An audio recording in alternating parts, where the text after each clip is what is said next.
The dog started barking before the sound even reached the house. Daniel Hicks was standing in his kitchen, drying a plate with an old towel, when he heard the first low whine from Buster outside. Then came the sound, a sharp whistle that grew louder and louder, like something tearing through the air. He dropped the plate into the sink and ran to the back door. The sky over his farm had turned an odd shade of orange, and a thin line of smoke was falling straight down toward his property. For a second, Daniel thought it might be a firework gone wrong, or maybe a plane in trouble. But planes did not fall that fast, and they did not glow like that. He stood frozen on the porch steps as the light crashed somewhere behind his old tool shed, and the ground shook hard enough to knock a flower pot off the railing. The sound that followed was not an explosion. It was more like something heavy being dropped from a great height, a deep thud that echoed across the fields. Birds burst out of the trees in every direction. Buster, his old brown mutt, ran in circles near the porch, barking at the smoke rising behind the shed. Daniel grabbed the flashlight from the kitchen drawer and walked out into the yard, his boots crunching over dry grass. His neighbors were miles away, and there was no one else to call this late at night. He moved slowly, telling himself it was probably just a rock from space, nothing more, even though his heart was pounding in his chest. The shed was in ruins. One whole wall had caved in, and part of the roof had collapsed onto the workbench where he kept his tools. In the middle of the wreckage, half buried in dirt and broken wood, sat something that did not belong there.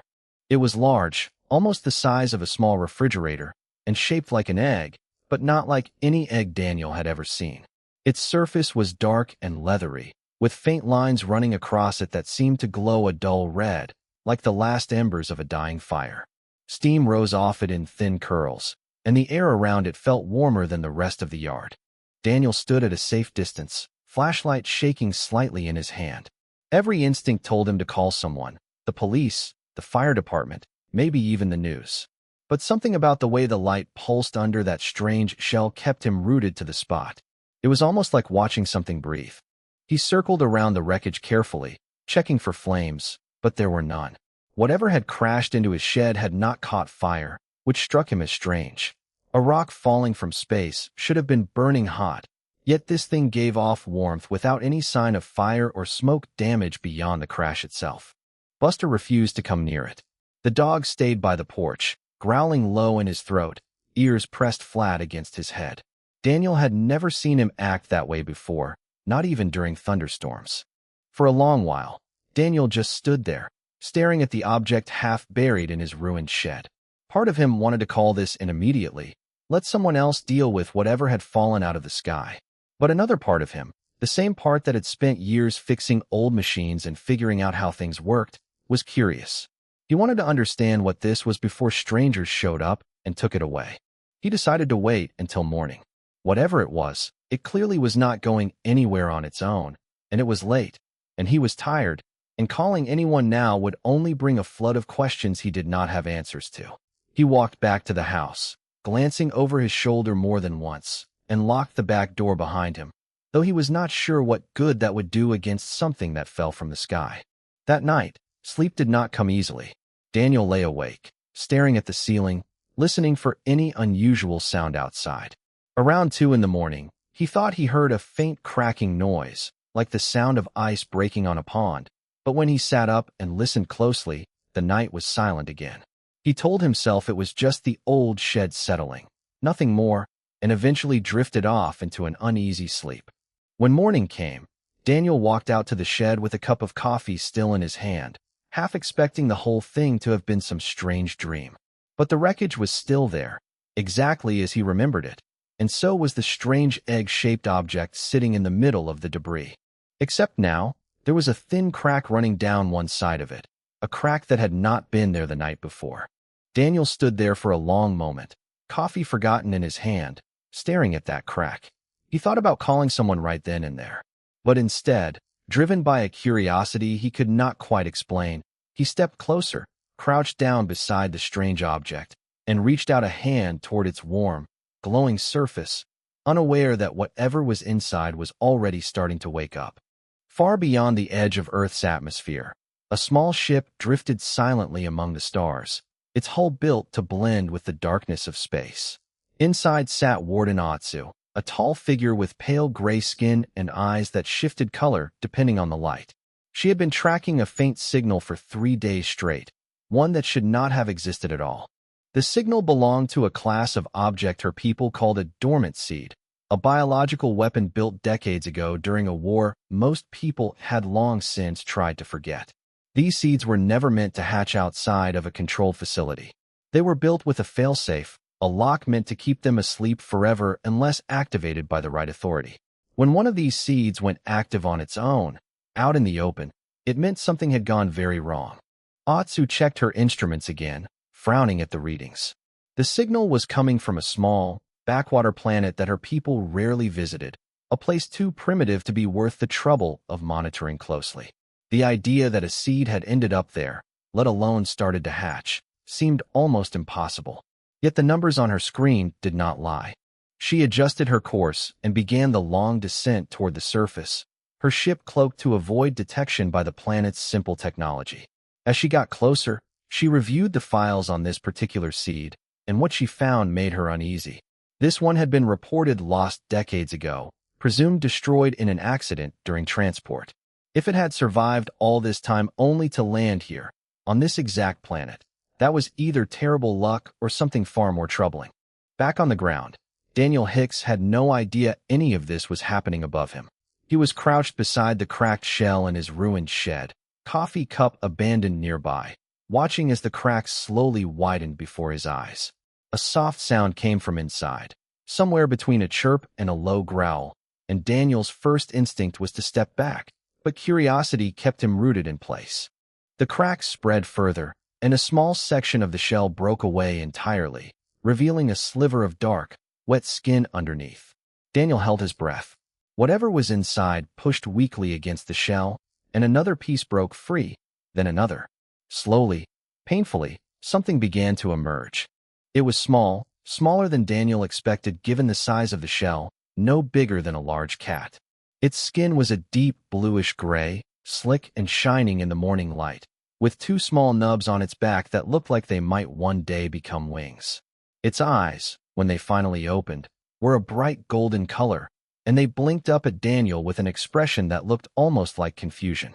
The creature made a weak, high-pitched sound and tried to move, but its legs gave out beneath it almost immediately. It collapsed back against the broken shell, breathing rapidly, clearly exhausted from the effort of hatching. Daniel stared at it for a long moment, his mind racing through every possible explanation, none of which made any sense. He should have called someone right then. He knew that. But something about the way the creature looked at him, weak and frightened and completely alone, made him hesitate. It did not look dangerous.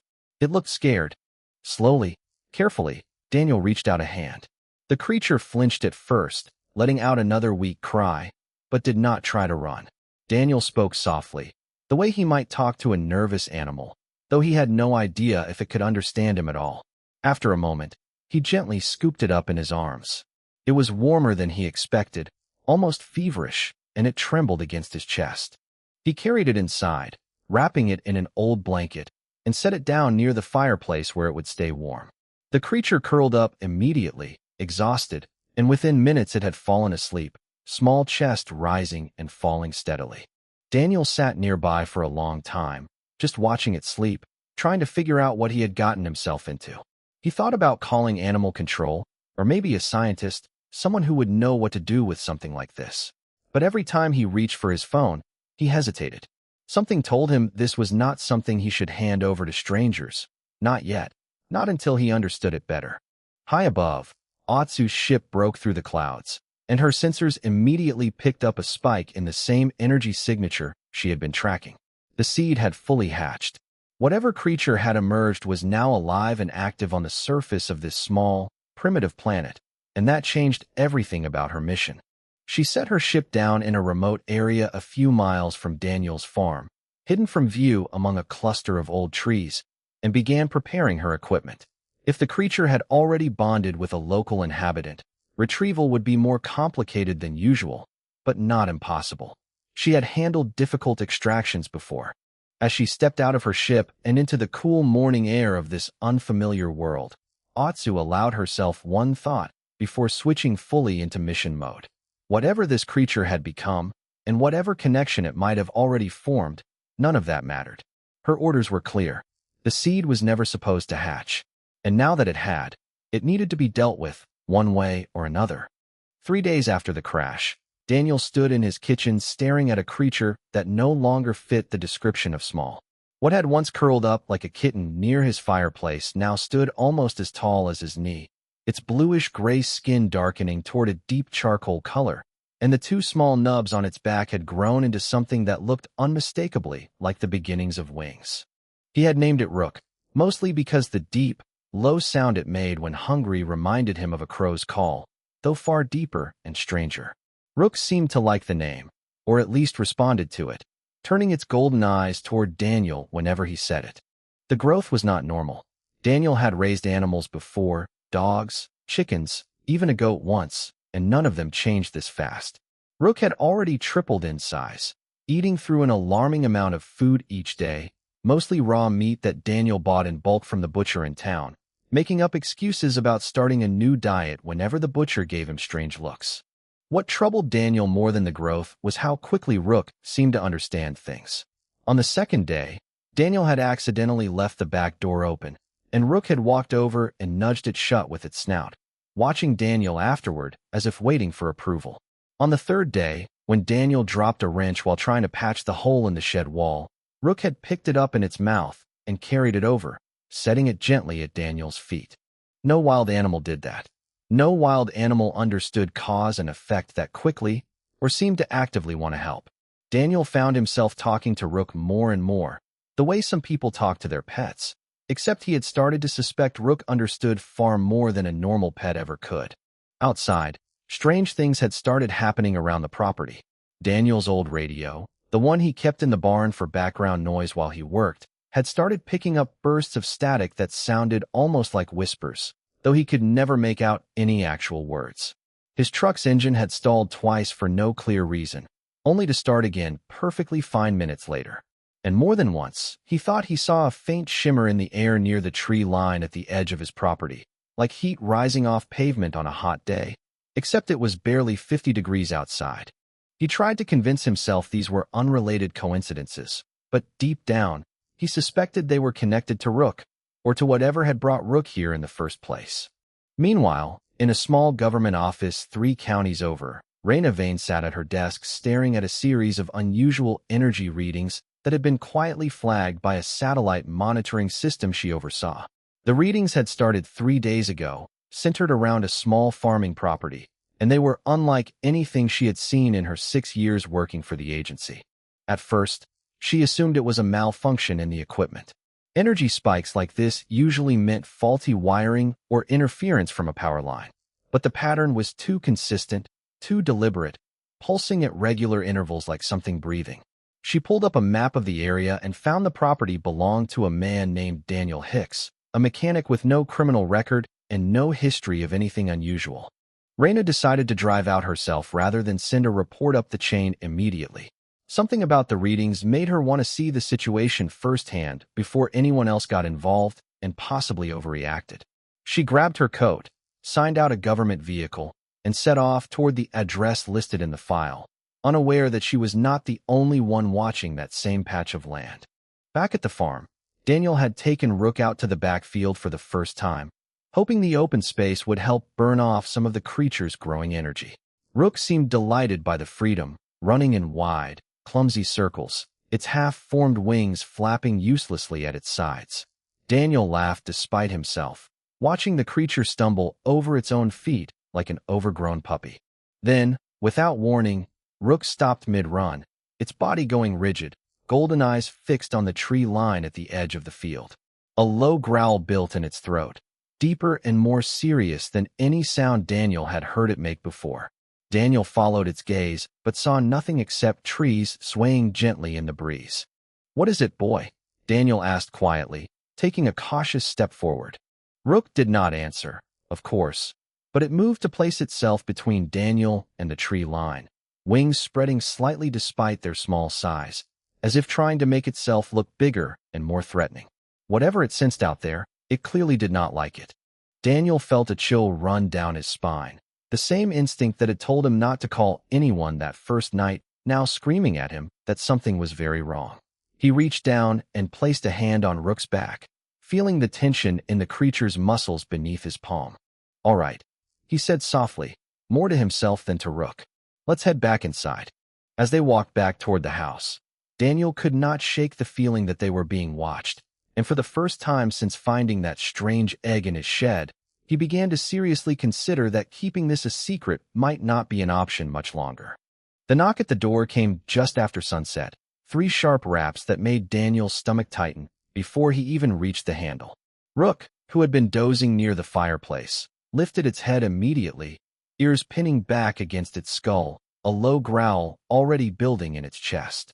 Daniel opened the door to find a woman standing on his porch, tall and pale, wearing a plain gray uniform with a badge that read Wildlife Control in simple black letters. Something about her felt off immediately, though Daniel could not quite place what it was. Her eyes seemed to catch the porch light strangely, shifting color for just a moment before settling into a steady blue. "Mr. Hicks," she said, her voice calm and level. "My name is Otsu. I'm here about a wildlife disturbance reported in this area."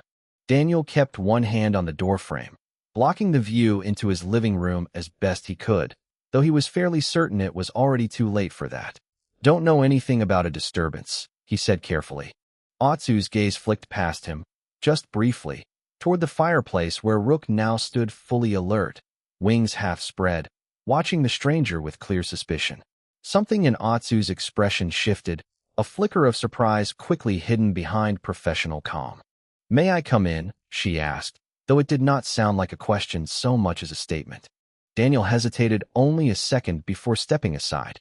He had a feeling that refusing would not actually stop this woman from getting what she wanted, and he would rather know what he was dealing with than pretend the problem might simply go away.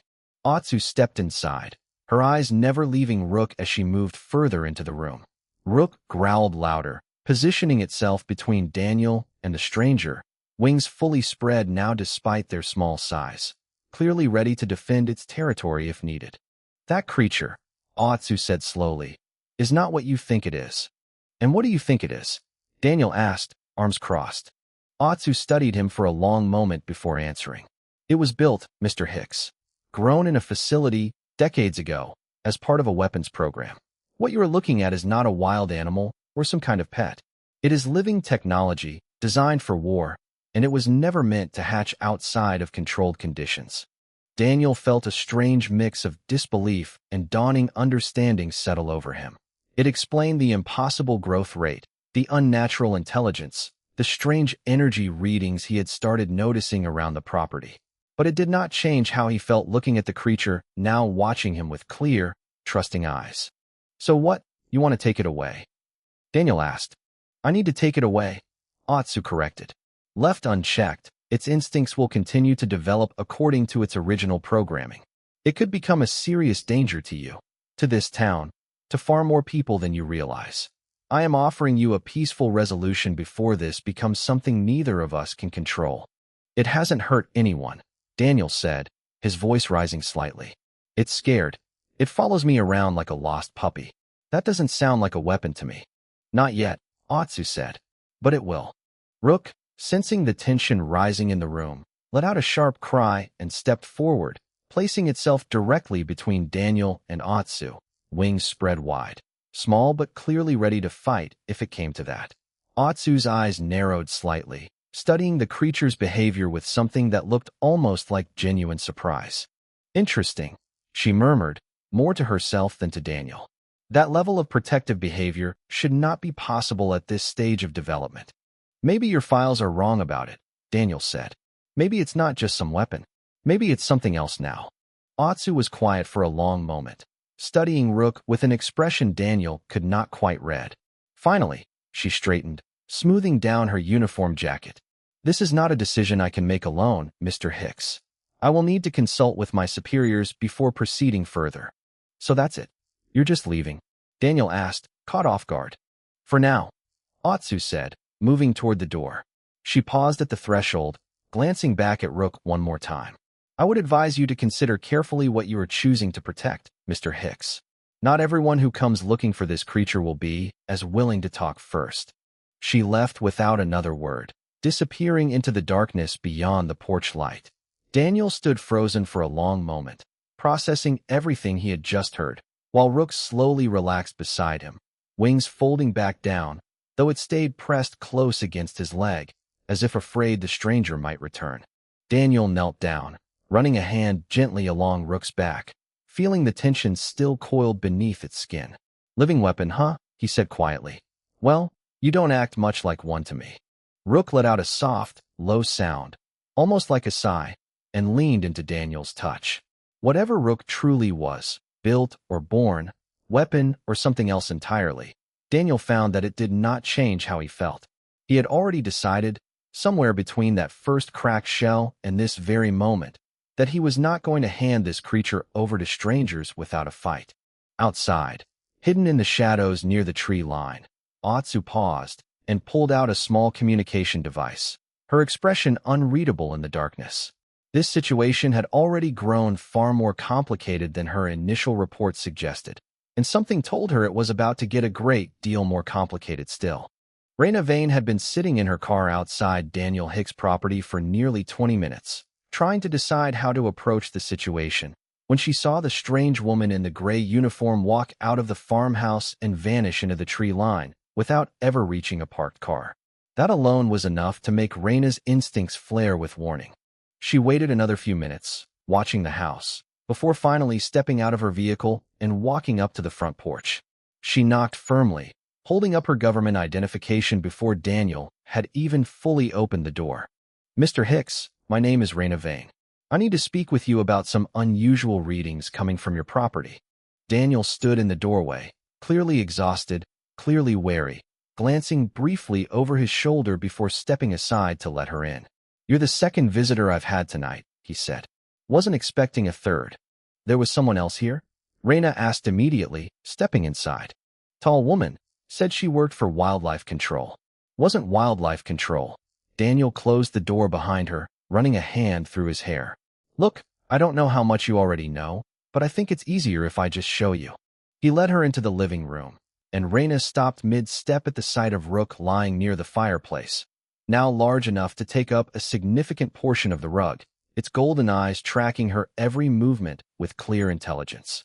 She had seen a lot of strange things in her career, but nothing quite like this. "That's not native to Earth," she said slowly, more a statement than a question. "No," Daniel admitted. "Fell out of the sky about a week ago. Hatched from something that looked like a giant egg. Been trying to figure out what to do about it ever since."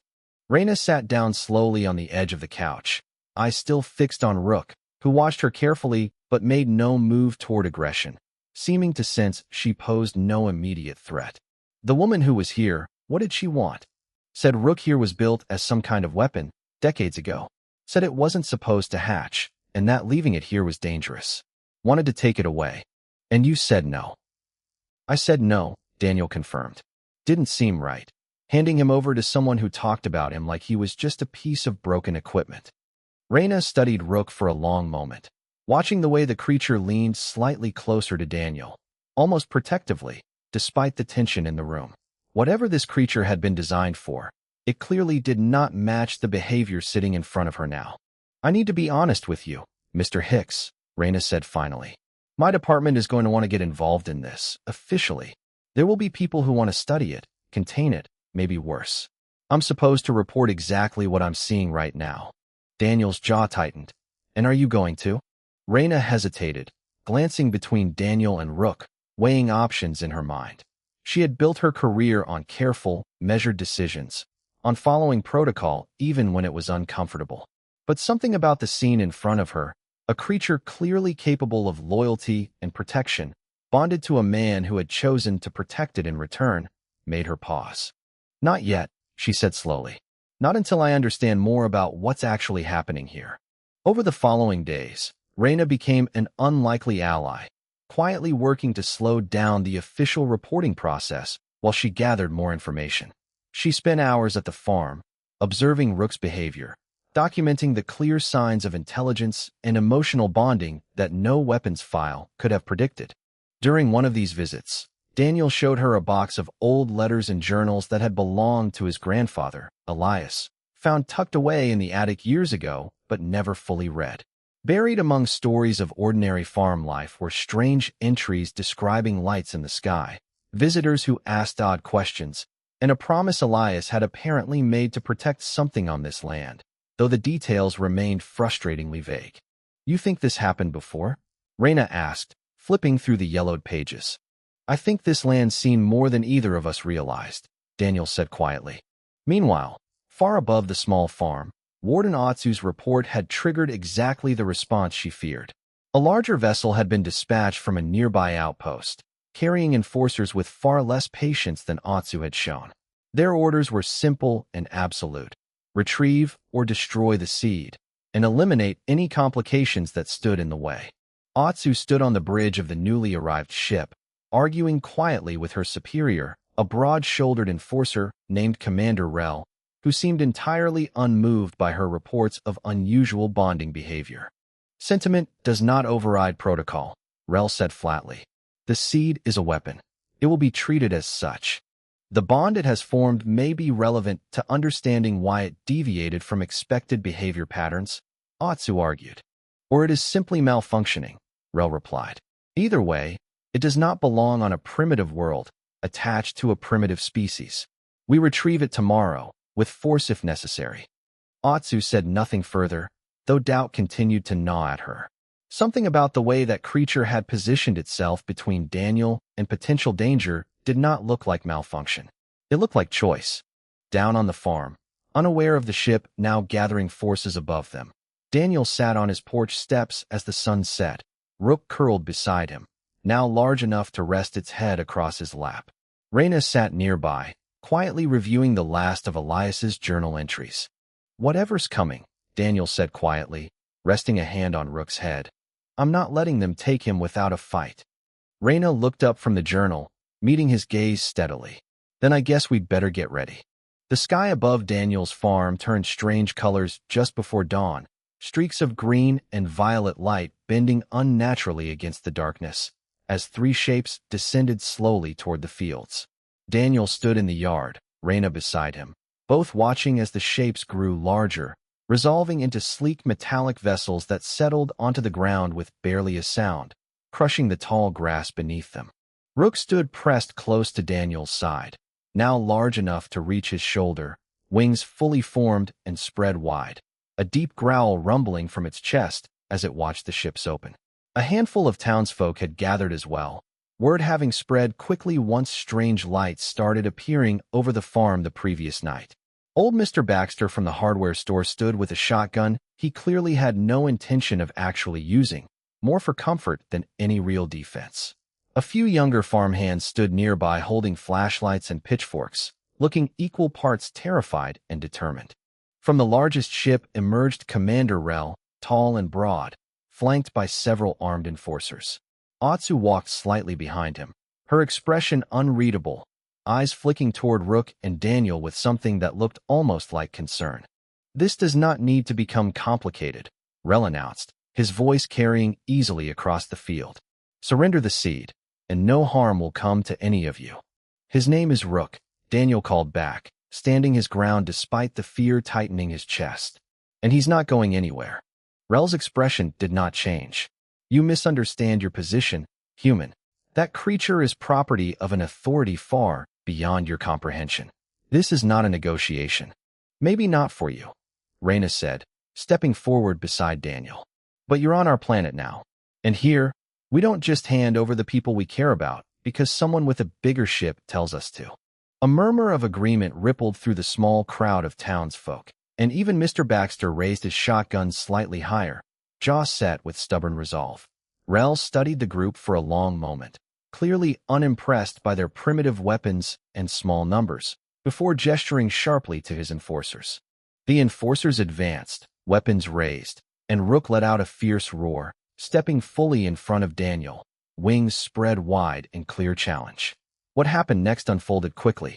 One enforcer fired a warning shot into the ground near Rook's feet, and instead of retreating, Rook lunged forward, faster and stronger than anything that size should have been able to move, knocking the enforcer backward with a sweep of its tail. Chaos broke out across the field. The townsfolk scattered for cover while shouting encouragement, farmhands using their pitchforks to create makeshift barriers, Mr. Baxter firing his shotgun into the air more to create noise and confusion than to actually hit anything. Raina pulled Daniel back toward the house, both of them watching in stunned amazement as Rook fought with a ferocity and precision that seemed to surprise even the trained enforcers. Otsu stood frozen near the ships, watching the scene unfold with wide eyes. This was not the mindless destruction her files had predicted from an unleashed seed. This was something else entirely, something closer to desperate, fierce loyalty, a creature fighting not out of programmed instinct, but out of genuine determination to protect the people who had shown it kindness. "Commander," Otsu said suddenly, stepping forward. "This is not what the files described. Its behavior pattern is entirely defensive, entirely focused on protecting the human population. This is not malfunction. This is choice." Rel turned toward her, irritation flashing across his features. "Choice is irrelevant, Warden. Our orders remain the same." "Then I am formally objecting," Otsu said, her voice steady despite the chaos around them. "I do not believe this seed represents the threat our files claim. I believe it represents something our people failed to anticipate entirely." Rel stared at her for a long moment, clearly torn between protocol and the growing uncertainty in his subordinate's voice. Before he could respond, a sudden burst of energy from Rook's next attack sent two enforcers sprawling backward, and the remaining enforcers hesitated, glancing toward their commander for guidance. Seeing the hesitation, Otsu made her decision. She moved quickly between the enforcers and Rook, raising both hands in a clear signal of ceasefire. "Enough," she said firmly. "Stand down." The enforcers, trained to follow chain of command, hesitated but ultimately lowered their weapons at her insistence, especially once Rel, still processing the unexpected turn of events, gave a reluctant nod of agreement. Silence fell over the field, broken only by heavy breathing and the distant sound of Mr. Baxter still muttering about calling the local news. Rook stood protectively in front of Daniel, wings still spread, watching the enforcers warily, though the immediate threat of violence had passed. Otsu approached slowly, hands still raised, stopping a cautious distance away. "I underestimated what this creature had become," she said quietly, more to herself than anyone else. "And I underestimated what humans might be capable of inspiring in something built only for destruction." Rel, still visibly uncertain, finally spoke. "This will need to be reported. Fully. Accurately." "It will," Otsu agreed. "And I believe the report should reflect exactly what we witnessed here today." The alien forces withdrew slowly over the following hour, their ships lifting off into the brightening sky as dawn broke fully over the farm. Otsu remained behind briefly, approaching Daniel one final time. "This is not truly over," she admitted. "There will be questions, decisions made far above my authority. But I will make certain your actions here, and Rook's, are represented honestly." Daniel nodded, exhausted but relieved, one hand resting on Rook's head as the creature finally began to relax beside him. "Appreciate that." Months later, life on the farm had settled into something resembling normal. If normal now included a fully grown, intelligent creature the size of a small horse living peacefully in the renovated barn. Rook had stopped growing eventually, settling into a calm, steady presence around the property, occasionally startling delivery drivers, but otherwise coexisting peacefully with the small town that had slowly come to accept his presence. Raina visited often, her official reports carefully worded to protect both Daniel and Rook from unwanted attention, while quietly building relationships within her agency to ensure their situation remained stable. Otsu, too, returned occasionally, her visits growing less formal over time, until she seemed less like an enforcer checking on a weapon and more like someone checking on old friends. Word of what happened on the small farm never made national news, kept quiet through a combination of Raina's careful handling and the town's own protective silence. But among a much wider audience, one existing far beyond Earth's atmosphere, humanity had quietly become known as a species capable of something rare and unexpected, turning a weapon into a companion through nothing more than patience, kindness, and stubborn, unwavering loyalty. Daniel sat on his porch steps one evening, watching the sunset paint the sky in soft orange and pink, Rook resting peacefully beside him, and found himself thinking that whatever had fallen out of the sky that strange night, it had turned out to be exactly the kind of complication worth keeping.